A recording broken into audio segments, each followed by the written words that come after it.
भाजपा आमदार सुरेश धस आणि धनंजय मुंडे यांच्यामध्ये भेट झाली आहे। प्रकृतीची विचारपूस करण्यासाठी मुंडेंची भेट घेतल्याचं सुरेश धस यांनी म्हटलंय। दरम्यान बावनकुळेंनी बोलावलं होतं, तिथे धनंजय मुंडे आले होते असं धस यांनी म्हटलं। दरम्यान बावनकुळेंनी म्हटलं, मतभेद मिटवा पण संतोष देशमुख प्रकरणामध्ये काहीही मिटणार नाही असं म्हणत माझा लढा सुरूच राहणार असल्याचं धस यांनी म्हटलेलं आहे। मला स्वतःला त्यांनी जेवायला बोलवलं होतं, मी गेलतो। अचानकपणे त्यावेळेस धनंजय मुंडे साहेब तिथं आले आणि आमच्यात अर्धा तास चर्चा झाली। प्रदेशाध्यक्ष माझ्यापेक्षा खूप मोठे आहेत, त्यांच्याकडून सांगण्यामध्ये काही झालं असेल, परंतु त्यांनी आम्हाला हे मिटतंय का अशा प्रकारचं वाक्य वापरलं होतं।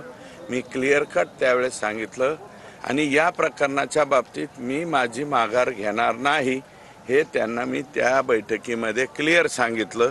ही बाब जी आहे ती 15-20 दिवसापूर्वीची आहे। कुठेतरी म्हणजे हॉस्पिटलमध्ये ॲडमिट केलंय आणि पुन्हा माघारी आणलंय म्हणल्याच्या नंतर आपली संस्कृती आहे, त्या संस्कृतीप्रमाणे मी त्यांना भेटायला गेलो। धनंजय देशमुख त्यांचे मेहुणे यांच्याशी मी बोललोय आणि आता मला असं कळालं की धनंजयनी सुद्धा प्रतिक्रिया दिलेली। भेट जरी झाली तरी लढ्याच्या बाबतीमध्ये मी 100% संतोष देशमुख यांच्या बरोबरच आहे, आज राहील आणि या लोकांना फाशी जाईपर्यंत सुद्धा राहील।